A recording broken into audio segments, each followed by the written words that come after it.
Welcome to the Copeland Coaching Podcast, where it's all about turning your job search into a slam dunk.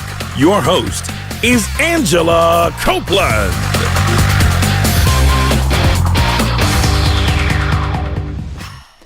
Welcome to the Copeland Coaching Podcast. I'm your host, Angela Copeland. On the phone with me today, I have Jennifer McClure in Cincinnati.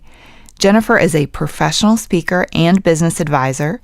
She helps leaders embrace the future of work and leverage their influence to create positive, lasting change in and throughout their organizations. Jennifer has also served in various roles, including as a human resources executive, executive recruiter, and executive coach. Jennifer, thanks for joining me today. Thank you for having me. I'm looking forward to chatting with you. Well, it's so nice to talk with you. I mentioned before we got started, we connected originally at the Indeed Interactive Conference, which was not too long ago in Austin, Texas, and it was just so nice to meet you. I've been kind of looking through your materials and your site and watching videos of you kind of in preparation, and I saw a video where you were talking about something really important, and I'm probably going to misquote you a little bit, but you said something to the effect of that at work, our objectives, what we do kind of day to day, should connect to the key initiatives of the company and how critical that is. And I was wondering if you could share with us a little bit why that's so important. Sure. I think, that's the reason why all of us actually have a job. I encourage, whether it's job seekers or executives, to kind of look at their work as what problems do you solve.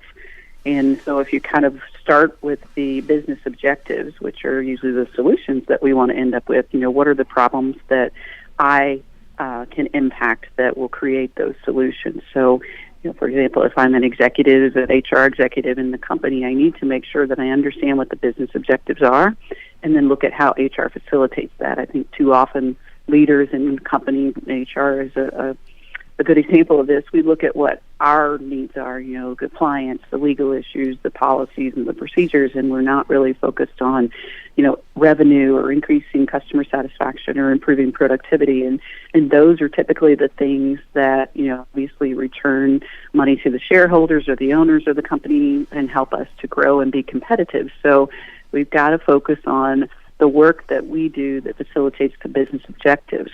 For a job seeker, I always encourage them, again, to look at, when I'm interviewing for a job, what is the problem that is being created because the job is open, or why does the job exist? What problem does the job exist to solve? And then I need to focus my messaging and my, experience and my skill set and how I present myself on how I best solve that problem. I totally agree. The other thing it sometimes makes me think about is if we're looking for a job that pays more money, for example, and we're kind of looking around in the company thinking, gosh, where would that be? I think very often the roles that are compensated well are the ones that do tie very directly into the corporate objectives. The ones that generate revenue, for example, or, are around customer acquisition. So looking for those ties in seems like it can really help us on multiple levels. Sure. I mean, it makes sense for the organization to reward people that are bringing in business, whether that's business dollars or customers or potential opportunities. It also makes sense to reward people who are avoiding risk, expenses, et cetera. So back to that, that whether it's where can you add the most value, and then the businesses typically place monetary, rewards on the people who bring in value to the organization. Absolutely. And I think just sometimes we lose sight of that because we're trying to do the best job that we can in whatever our role is, which is great. But at the same time, it's the fact that the corporation is there to make money. And so, like you said, they're going to reward those who help them to do that, essentially. Well, anyway, another topic that I've seen you speak on is the future of work. And from a job seeker perspective, I mean, this is such an important topic, is not only where we are today, but kind of where we're going in the future. And I'd love to sort of, learn what is something that you find important about the future of work that we can keep in mind as we're sort of, going through our careers and making career decisions now. Sure. I think for business leaders in general, the future of work is is exciting and scary and challenging all at the same time, because as we've seen over the last few years, things are changing so fast. And I've seen, quotes on, I don't recall the exact numbers, but how quickly things have changed in the last 3 to 5 years compared to since the beginning of time in terms of the work. And that's probably only going to increase, we're probably going to be having hologram communication at some point in the near future. It's stuff that we can't even think of or imagine that will change. And those things, again, let's use that hologram communication, for example, are going to just have ripple effects throughout the business in general. People that coordinate travel, or salespeople that are always on the road, or, technology that facilitates, business travel and connections, et cetera. It's just things like that we need to be aware of. But for the individual, I think it's going to be more imperative for us in the future than it ever has been in the past for us to be constantly learning. Mm-hmm. So, always looking to change and adapt our skills to learn and grow in different areas. I think the days of, going and getting a degree in a certain field and then kind of focusing your path on that field and remaining viable as, a candidate or as an employee without doing anything dramatically different to change your skill set are going to be gone in the future. So we need people who are constantly thinking about, how do I become a lifelong learner? How do I always look at disrupting my skill set? So don't get comfortable with what I know and my expertise, because my job or my function could be eliminated, whether it's by technology or automation or just changes in the business climate. Mm-hmm. So I'm always learning, always adapting, looking to grow skills that are in high demand regardless of my kind of focus area of expertise, then those are the people that are going to be more viable, I think, in the future. Those who are kind of focused on processes and transactions and dashboards and spreadsheets and tracking data, those jobs are all at risk. And so people who are, agile and can learn and are adaptable and are looking at what's in demand today and how can I acquire those skill sets, that's what's going to be needed. And so it's really, again, that's exciting for those who like to grow and learn and change and maybe do different things. It's not exciting for people who are saying, I was just pretty happy just being an accountant, Mm-hmm. There's still going to be a need for accountants, but they're going to go about their work in a whole new way. Right. I totally agree. And, I think with the job seekers I speak to, it almost seems to be at this point that there's a little bit of a generational divide around this issue. And I especially see it with people who are fairly, let's say, early in their careers. Maybe they're in their late 20s, early 30s. And they're starting to see that they need to have this lifelong growth and change. And they're starting to consider moving into new fields and moving to a new company. And then they have parents who are of a generation where it was the very responsible thing to do to stay in one job that you studied for in college and then retire from one company. And I see this sort of conflict between individuals and families where the parents feel like the kids are sort of going off the reservation, so to speak, and trying this new method, and the kids are trying to figure out a way to survive in today's changing job markets. I think that's a really, really important point that you make. Yeah, and I like the way you kind of frame that. I'm not a big fan of talking about differences in generations, right, in terms of, millennials love technology and, boomers don't. That stuff frustrates me because I think that's more totally stage of life. People that, maybe they're delaying getting married or having families and responsibilities. And so, the person at 23 today is different than the person at 23 of my generation because I was already married and had a mortgage and, things of those natures. So, but looking at, like you said, from the kind of parent-child dynamic or, mentor-mentee dynamic of you need to think about stability and getting a good job at a good company and how can you, be safe in your job so that you get that gold watch and the retirement package is really no longer, as we know. And I think that affects all generations in the workplace. But if anybody's kind of getting that advice from someone like my son's father has worked at the same company for 32 years, a very good company. And so My son just graduated from college a couple of years ago and was out interviewing, and he kept coming to me and saying, my dad says I should do this, and my dad says, and I'm like, your dad is just the wrong person to be talking to about this issue because he has no clue, Yeah. So that kind of thing I think is interesting. So it does really fall on those individuals, I think, to be looking to be mentored or to get advice and information from people from a variety of different ways of life and background and maybe ages and generations, because that's the workplace today. And, if his dad certainly has a lot to offer because he's been successful in a company for 32 years. But the advice he could potentially give on job search in today's world might be limited. So, how do you mix and match and go out and kind of piece together a good advisory team to help you best manage your career, I think is important for people of all generations.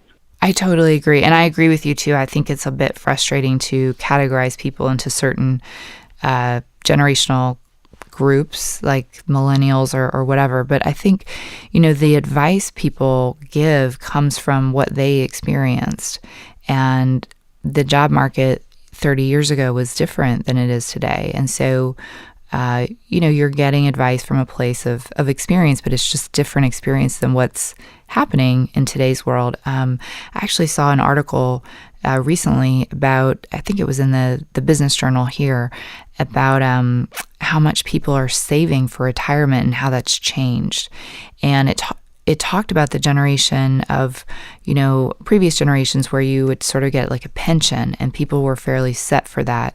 And then it talked about the generation that's now, let's say, in their 30s, where that kind of went away and you had to self-opt in for like a 401k. And it talked about how that entire group is kind of underfunded for retirement.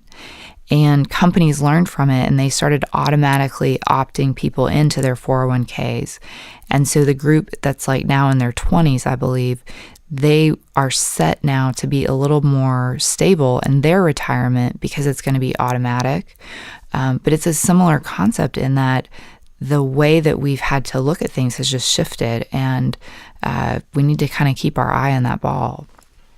Yeah, and I think that's not a perspective that I've kind of heard someone talk about before, but it absolutely makes sense. My parents, my mom, didn't start working. She stayed home with us until she was, we were out of school, but my dad's pension, supported them, and they have excellent retiree health care, and, they don't worry about things like their health care plan or, the illnesses or being sick or how much that costs. And so it's hard for me to relate to that, too, as a self-employed person, thinking, well, I don't have that kind of retirement plan, and I don't have retiree health care. And even if I were working in the corporate world today, it would be different, as you said. And it's great that companies, like I said, my son, he works part-time because he's getting a second degree in school now, but they did automatically opt him in his job to the 401k. So, he loves looking at that statement and kind of extrapolating out how much, a multimillionaire he's going to be. But you also have to think about he's probably going to have, 5 to 10 jobs with different companies over the course of his career or more, who knows. And he may even eventually become self-employed like a lot of people, or become a freelancer or contractor. So, there's going to be retirement funds, potentially invested for him, but they're going to be all over the place. So that's also not necessarily, as good of a package as what our parents' generation maybe had. And so we have to really think about how to prepare for that. I'm looking at, I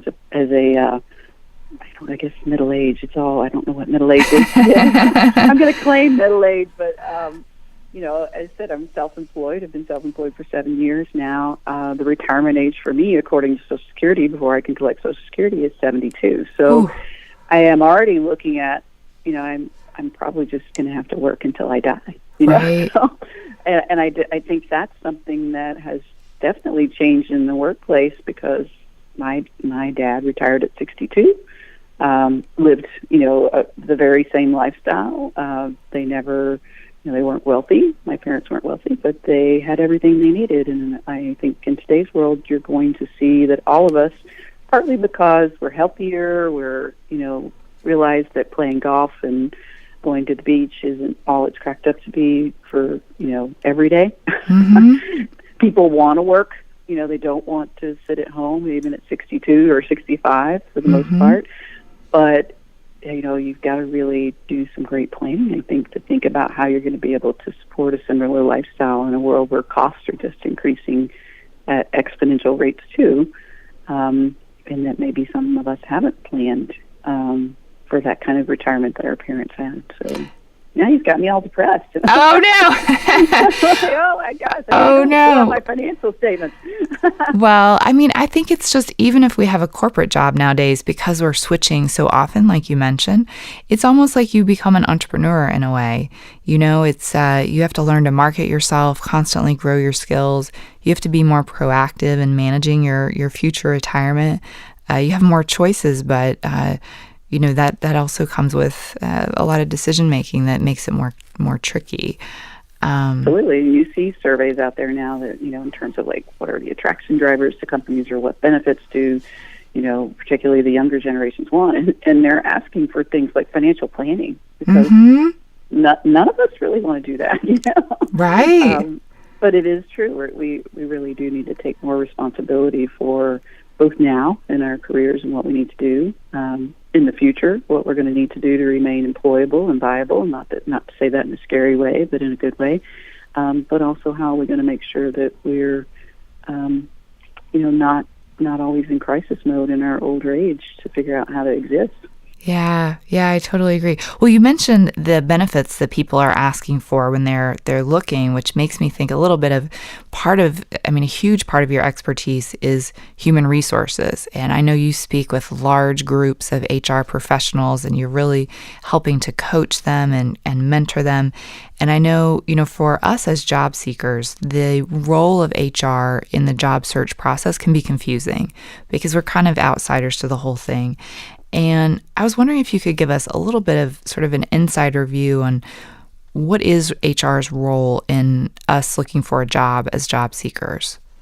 Sure. Obviously that's going to vary based off size of company and how they're structured. But I always encourage people, again, using my son as an example when he was interviewing for jobs and now interviewing for co-ops.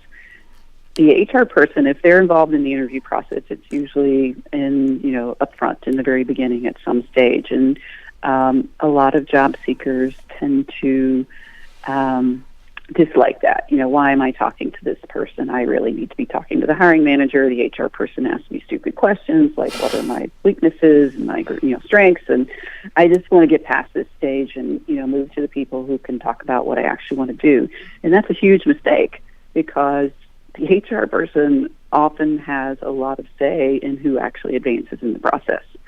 So, regardless of what you feel about HR, how you feel about the questions that they may be asking, and again, their role is often just to kind of screen people in on whether or not they can string together complete sentences and they're likable. I've often been, my 20-year HR career, I always had responsibility for recruiting, and most of the time I was the first interview. And, I prided myself on actually understanding a lot of the jobs that I was recruiting for and knowing, a lot of what it took to be successful in those roles.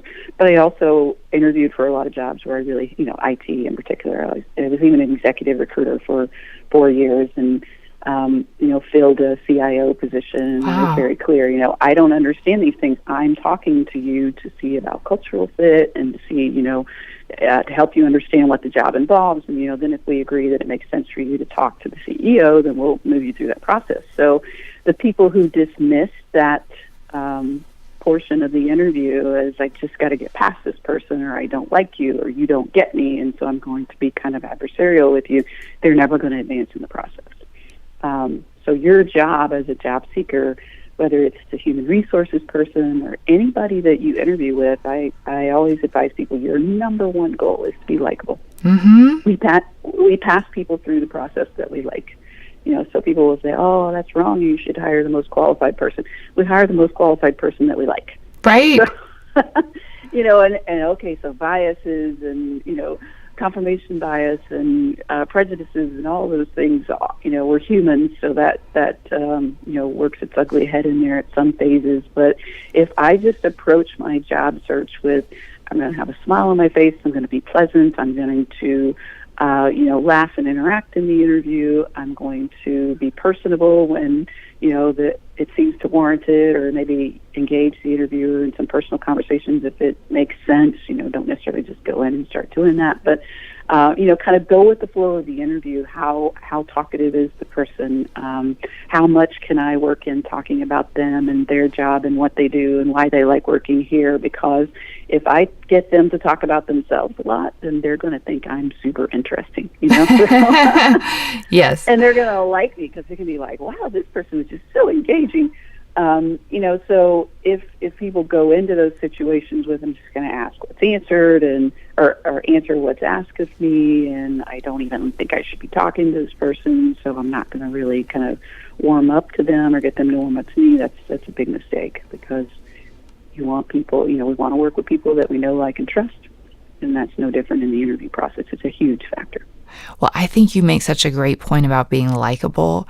And when people say to you, well, pick the most qualified person, in my opinion, very often it's hard to tell who the most qualified person is until you work with them. Especially like in a technology position, you're looking at maybe who has the best degrees or the most advanced degree in some way or something. But until you actually work with them, say a computer programmer, you don't know who the best one is. So you're making a judgment based on the factors that are in front of you, and that is how friendly a person is, how easy they are to get along with. Those are things that do impact your everyday work environment, though, whether or not you're the best or the smartest person in the room, so to speak. And I mean, ideally, an interview process is multi-phases. There certainly should be some assessments for the core skills and capabilities to do the job. There should be some assessment for cultural fit, again, removing as many of the biases as we can from that. And there should be some people who actually do the job talking to the person, because, to your point, it's really hard, in my mind, for people to say, quote, most qualified, because you could look at someone in sales, for example, and say, this person has 15 years of experience in sales and a degree in business development, if there is such a thing. And this person has, 5 years of experience in sales and a degree in English communications. But if the person who has 15 years of experience worked in a sales type environment or sold a product where maybe it was a long sales cycle, a lot of relationship building, a lot of big complex proposals, a lot of, maybe they only made 2 or 3 sales a year, but those were $1 million sales. Mm-hmm. That's a completely different skill set than if the job involved, I am on the phone every day trying to get as many sales as possible.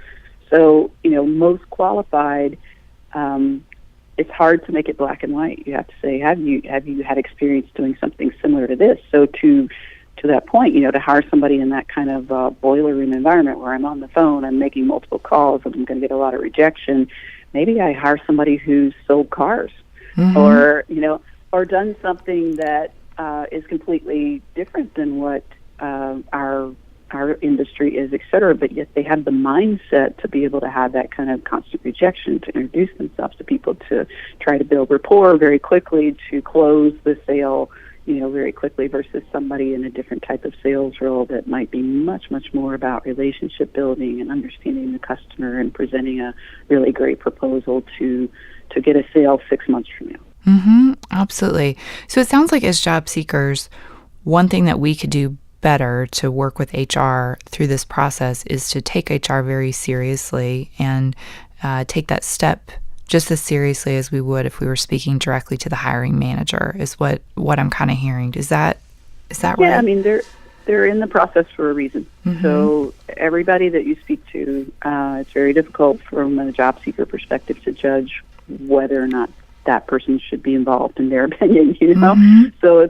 if you have an appointment to talk to somebody, or you get the opportunity to talk to somebody, regardless of their position in the organization or their statute or their background, stature, you need to make sure that you do everything you can to get that person to engage you, because the more advocates that you can have for you in the hiring process, the better. Mm-hmm. If we get to the end and all 3 people that interviewed you, or all 5 people are sitting in a room, and one of them is like, I just don't think this person is the right person for the role. If the other 4 are like, I think he or she is great, and I really enjoyed talking to them, and I like their background, and you need advocates for you throughout that process. So you can't afford to dismiss someone because you're taking an advocate off the table. And I think that often happens with HR. And, to HR's discredit, I guess, we put ourselves in a position, I think, a lot of times to be discredited, again, by bringing in 20 questions that we ask everybody regardless, and we don't really care about the answers, and we're just checking the box. Or we're asking questions that don't make a whole lot of sense for the role that we're trying to hire for. So it's on the HR professional, I think, to really do a better job of being a valuable part of the interview process, but it's not up for the job seeker to really judge that at that point. You're in a position of need. They have the job. You want the job. It is not really going to ever benefit you to come in to that process with, here's what I think is the right way to do it and the wrong way to do it. I completely agree. And I mean, honestly, everyone that you interact with in the process is important. I mean, it could be the person who greets you at the reception area. Like, every single person is important. People do not understand that receptionist often comes into, like they did when I was in HR, again, I'm typically the first interview. It was not uncommon for them to come in and say, wow, this is what happened when that person came in, or how they treated me, or what I observed while they sat in the lobby, or that person was just wonderful. I really enjoyed talking with them. I spent a time, a few minutes in conversation with them. I learned this about them, and I just really liked them. Just thought you should know that, So right. As you said, everybody that you interact with along the way could potentially have a vote in whether or not, or a say in whether or not you get to move forward in the process. And too many people will come in and treat the person at the front desk or the first few people that they interact with poorly because they think they're not important. And that can really burn you in a big way. Yeah, and it's just so unnecessary. Like, I don't know, I feel like you should treat everyone with respect, whether or not they are the decision maker. I mean, like, what's the point of being rude to the first couple of people that you talk to? I just don't understand. And if you are going to be rude to those people, you'll be rude to right. customers in the future or other employees. So why would I want to hire you regardless of how qualified you are? Exactly. I'm so with you. So one thing you mentioned, and I'd just like to maybe touch on this quickly, is you mentioned sort of the list of 20 questions that are kind of standard that HR tends to ask. And in that group of questions, very often, at least in my experience, I've been asked, so tell me how much money that you make, or tell me how much money you want to make. And very often, like if I'm changing, for example, from one industry to another, maybe I want to make a lot more money, or maybe I make too much money and I don't care about money that much, so I don't want to divulge it. Is there a way, I'm curious, is there a way to sidestep this question in your mind without kind of offending the HR person? In my mind, there's no way to sidestep it. Okay. I've actually seen, a couple of states obviously have outlawed it recently where you can't ask applicants their salary, which I really don't understand that because we need to make sure we're in the same ballpark. But I think for the person who, like in the examples that you gave, and maybe I'm in a job that I'm underpaid and I believe I need to make more money, or that the competitive rate for my role is more money than what my company is paying me, or I want to, advance from a manager to a director or VP, and that's obviously going to involve more money. I think it's the job seeker's responsibility, first of all, to know what it is they expect to get. So regardless of what the company's salary range is, you need to know kind of, well, if I make $50,000, but the role that I'm targeting is typically paid $75,000, I've done my research. I see that that's the average salary, not just from salary.com. Take 25% off of it because it's overinflated. But talk to people who actually do the job. Hopefully you have a few friends that are willing to share that with you. You've got to do everything you can to really be confident that you know how much that job is worth. Then it's on you. It's your responsibility to convey why you think you're worth $25,000 more than what you're being paid. And you can't do that by trashing your current company. Agree. Terrible, and they don't pay money, and I've got to get out of there because they're not paying me what I'm worth. I don't like the way you're framing that up, even though it may be true. But to say, I took this role and I knew that it was paid under market, but I felt like it was an opportunity where I could learn X, Y, and Z and interact here and really build my skill set. And I've been able to do all those things in the job. And so I think it's helped to make me a better professional and position me to actually be in a position to get a role where I'm paid what my, job or my skill set is worth. And also let them know that you've done the research and that this is what it's worth and why, what you've done to increase your skill set to be of worth to that. So it is on the job seeker to understand what the position's worth and to close the gap in the interviewer's mind if you're making a lot less or if you're making a lot more and you're going to try to convince them that it's not going to matter to you that you're going to be paid less. That's a harder sell, but it's pretty much a no-go, or it was for me when I was in both human resources and an executive recruiter. If I ask you what you're making in your current job and you, number one, tell me you're not going to tell me that, then we're pretty much done. Because I don't even know if we're in the same ballpark. I'm not going to continue to waste your time or mine to talk to you if the job I have pays $125 and you want to make $175. It makes no sense, So if we can't trust each other enough to have that first conversation, now, granted, it's a negotiation, so nobody likes to go first. So if I ask you, so how much do you make in your current role, and you start the dance with me of, you might say, well, how much I make in my current role is, less. I don't know. I mean, I could coach somebody through that. But if you start the dance of, if I say, how much do you make in your current role, and you say, how much does this job pay, then we've locked horns. And, now we both know what's happening. Nobody wants to go first. And the reality is, I have a job. Right. I also have a need, and I brought you in here because, back to that, I have a problem that I'm trying to solve. I thought you might be a solution. But let's not do this. It just, I think, is a waste of everyone's time to try to dance around that conversation because ultimately, there's absolutely, I think, zero chance that anyone's going to get offered a job for a salary rate where we've never discussed what you're looking for in terms of the job and what you want to make and also how that relates to where you are. I don't know how that would happen in anybody's world where I would say, okay, well, thanks for not telling me how much you make, and I'm pretty sure that you're where we need you to be. So here's $120,000. Go ahead. Right. No, well, I can see that. So another part of the process, and that's really helpful. So thank you for kind of giving us that insight.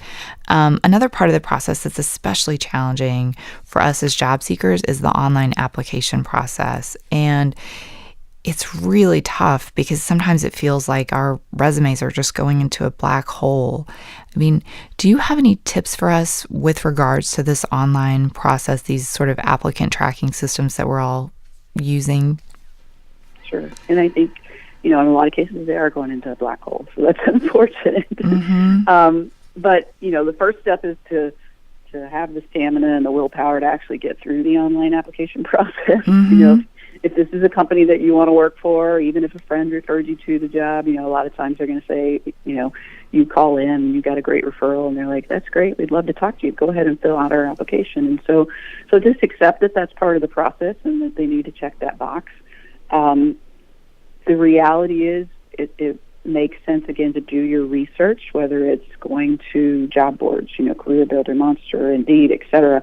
Pull, if you're looking for a director of marketing role in consumer products industry, pull as many job postings as you can for that job in that industry, and then do something like, upload those into Wordle.net, which is a website where you can upload either a website or a Word doc, and it's going to spit out a word graphic with the words that are used most often.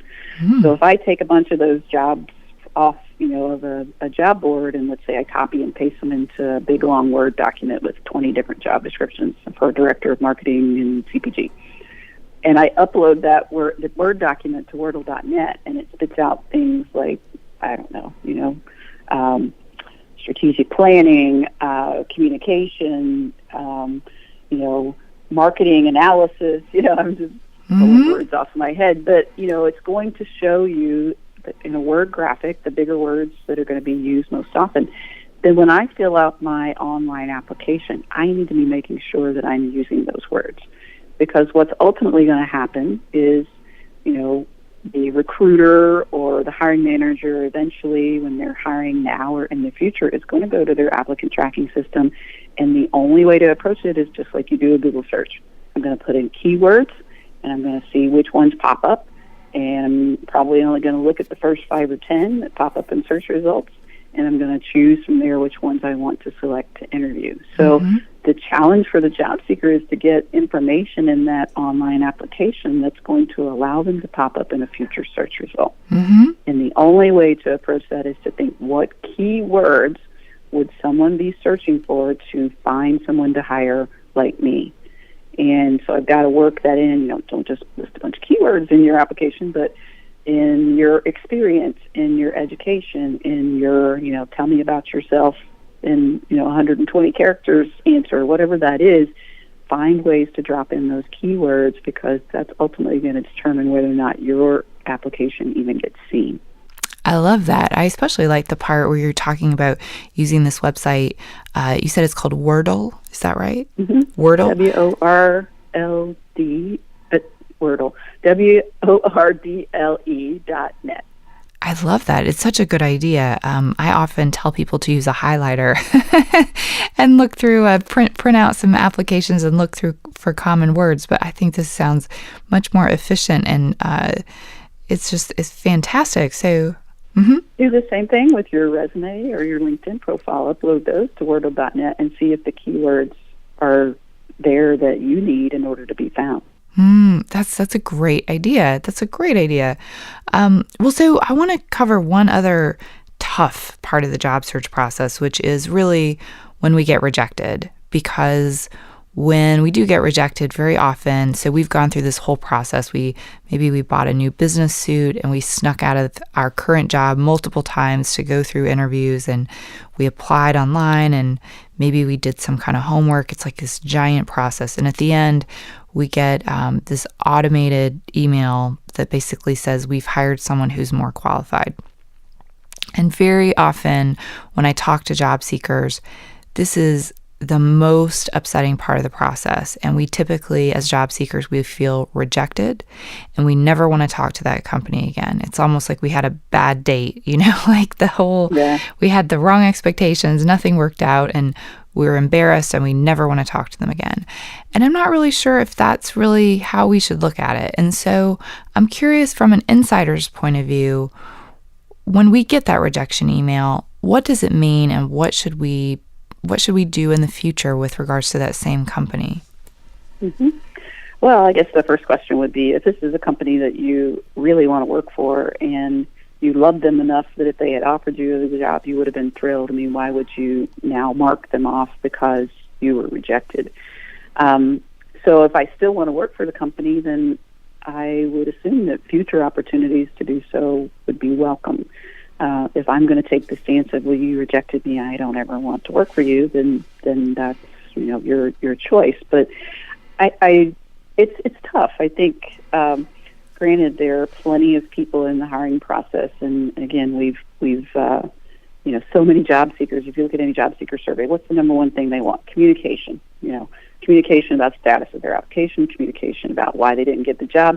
But 80-90% of the companies don't even do that, when the majority of them could just turn on an automatic response in their applicant tracking system, and that would be enough to make a job seeker happy that at least my application was received. If, I've been turned down, but we don't even do that well. So there's a lot of work that can be done there. But the reality is, let's say you interviewed for a job. More than likely, you were probably one of three or more people that they also interviewed. So the fact that you got rejected means that they actually thought somebody was a better fit for the job. It's not personal, that they actually hired the person that they think was either the most qualified, the best fit, et cetera. So it doesn't mean they don't like you. It just means they had choices and they chose someone else. So let's say 50% of the time, that's legit. 50% of the time, maybe you picked your nose in the interview and they kicked you out because you're like, I don't want to work with that person, and that's a stupid reason and whatever. But, a lot of times that's the individual that maybe you wouldn't end up working with them if you stayed in the process. So I just put it down to, if you want to work with a company, stay in touch with them, turn that process into a really positive thing, get that rejection letter, reply back with a great thank you note for being considered, share something relevant. I saw the company had great financial results last week. It just proves to me that this is a place that I would eventually like to work for someday. I'd love to stay in touch with you, in the process. That goes a long way to making you maybe come to the head of the class the next time. But also, again, think about it. It's not personal most of the time. It's just that you weren't the right choice or the best fit for the job and someone else was. So that doesn't mean you're bad or you're not good enough.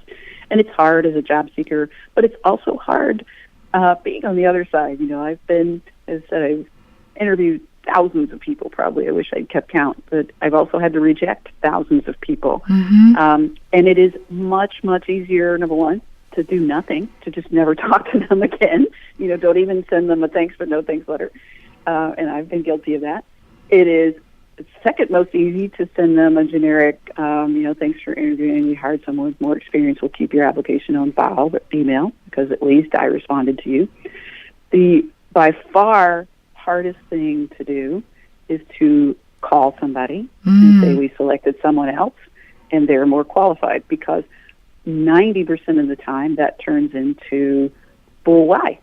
Why was I not the most qualified person? Well, but I don't think you understood my skill set. I think I've actually done that. So if you get into that, and I've had that, with senior executive candidates where as an executive recruiter, I felt it, absolutely spent a lot of time with them, and I wanted to make sure that they understood, the reasons why they were not selected so that we could make sure they were a great candidate for next time. And I just, share a few of the bullet points about why they weren't. Oh, my gosh, that's not true. Oh, let me get back in there. I'll tell them, they didn't hear me, So that's super painful, It would have been much easier for me to just send you a letter and say, you weren't picked. Sorry.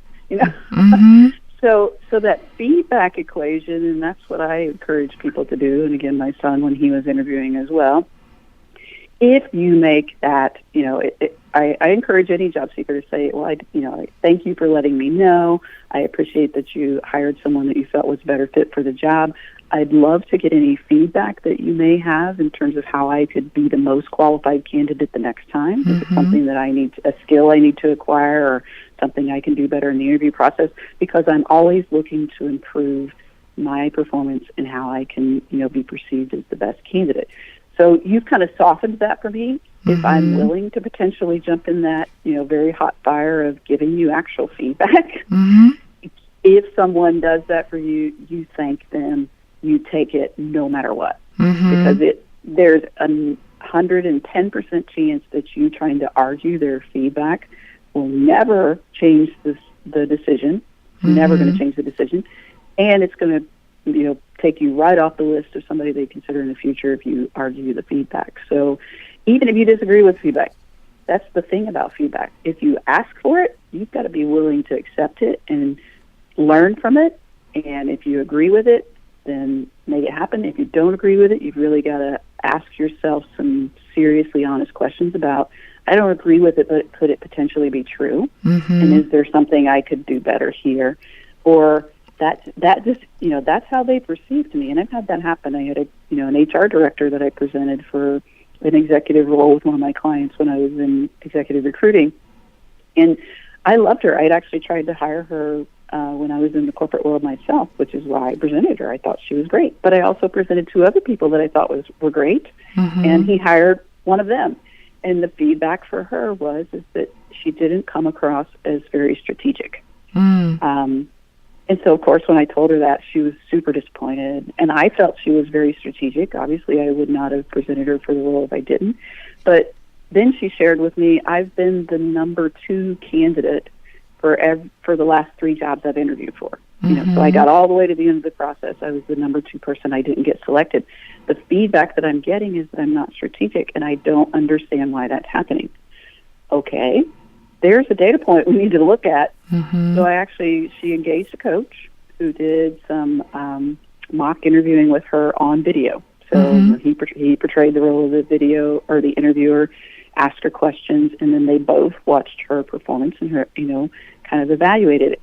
And she was able to see right away how the answers that she was giving or how she was answering the question could be perceived. Wasn't really presenting her ability to impact the bottom line and business results and think about the business in the best way. So through working with him, she kind of, rethought how she was answering and presenting her skill sets and her qualifications and experience. And the very next job she interviewed for, she was selected. So it's hard sometimes for us to look at ourselves, even when people give us feedback. Reach out and get some help. Have somebody give you objective feedback. Be willing to listen to it. If more than one person's giving you that feedback, even if it's not accurate, the reality is that's perception, and you've got to figure out how to deal with the perception. It sounds like in your example that the woman was actually very strategic, but maybe she just wasn't presenting that in the right way. So just by taking the feedback and learning from it, she was able to kind of bring out the strategic part of herself to other people. Like that. Well, again, some of that was she was a very bubbly personality. And so, by maybe laughing while giving an answer or, joking about something, some of it was how she dressed, frankly, for an interview. So, those were things that were affecting the actual experience that she had, maybe throwing the interviewer off. And again, you're interviewing with a human, not a robot. So if I laughed my way through, the most difficult experience that I've had, and I don't think, presented and here's what happened, that STAR story, the situation, the task, action, result. I might be explaining a situation where I completely, saved the company and turned the business around. But if I present it in such a way that the interviewer is lost in how I explain it and thinks, their mind goes elsewhere and they start to judge, my demeanor or my approach or, how I said something, that happens. So it's on me, again, as the interviewee, to really think about how can I best present myself? How can I get objective feedback? Interviewing on video, I think, is a great way for job seekers to really, have somebody actually interview you and forget the camera and do it and then evaluate it and have other people evaluate it and tell you kind of what their impressions are. You can learn a lot from that because a lot of people shoot themselves in the foot with just basically how they present themselves in an interview. And, I'm sure I can hear people out there going, well, that's just not fair. You should hire the most qualified person. We're humans.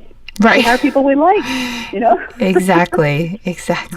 I totally I'm a human agree. who's determined not to discriminate against anybody because of their, all the reasons why I don't want to discriminate against somebody. But likability, like it or not, is huge. It's so important.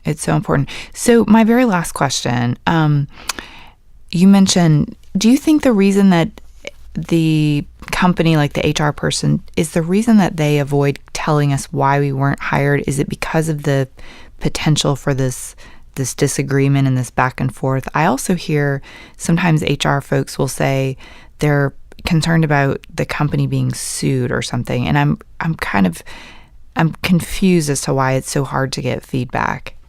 Yeah, option one, yes, I think. And I have a friend who, is a very wise person who says, that's the job you were hired for, man or woman up and give people feedback, But again, I have it many times in my career said, I'm gonna do this. If the person deserves it, and I end up in justifying over and over and over and over again my feedback because they're not taking it as feedback. So that is difficult, and I think it's the main reason why people avoid it. The other is people are lazy, and it's just easy to not do it.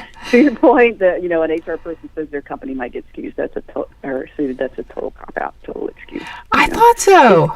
If you're giving someone feedback that you think they're potentially going to sue you for, I'm asking, what's that feedback? We didn't hire you because you were African American, right? And you deserve to be sued, But if you tell somebody we didn't hire you because we found a more qualified candidate, it's there's the possibility that anyone could sue you because they believe differently. They believe they were the most qualified candidate. So in any scenario, could you end up having to justify to a lawyer or in a court of law why you hired one person over the other? Absolutely. So you should always keep that in mind that any of these decisions, I might have to justify to someone outside the company why we felt this person was more qualified. So if we're making a decision to hire somebody who's obviously not more qualified, then we better not give that as the reason why we didn't hire the person. Right. We've got to come up with something else. So, it really comes down to if you say, I'm afraid my company will get sued, then I would be questioning what was your answer to the person and was it truthful? And if it wasn't, then shame on you. Right. Well, that is so helpful. I've been wondering that for such a long time. Well, thank you, Jennifer, for joining me. This has been great. Where can we go to learn more about you and your work? Sure. The main place you can find me online is at my website, and it's jennifermcclure.net. I'm also on Twitter at Jennifer McClure, and on LinkedIn, Jennifer McClure. You can find me there as well. Awesome. And I will include a link in the show notes. Thank you again for joining me today. And thanks everyone for listening. Thanks to those of you who sent me questions. You can send me your questions to Angela@CopelandCoaching.com. You can also send me questions via Twitter. I'm at Copeland Coach, and on Facebook, I'm Copeland Coaching. Don't forget to help me out. Please subscribe on iTunes and leave me a review. Thank you for listening to the Copeland Coaching Podcast today with your host, Angela Copeland. Tune in next time to get more great tips on turning your job search into a slam dunk.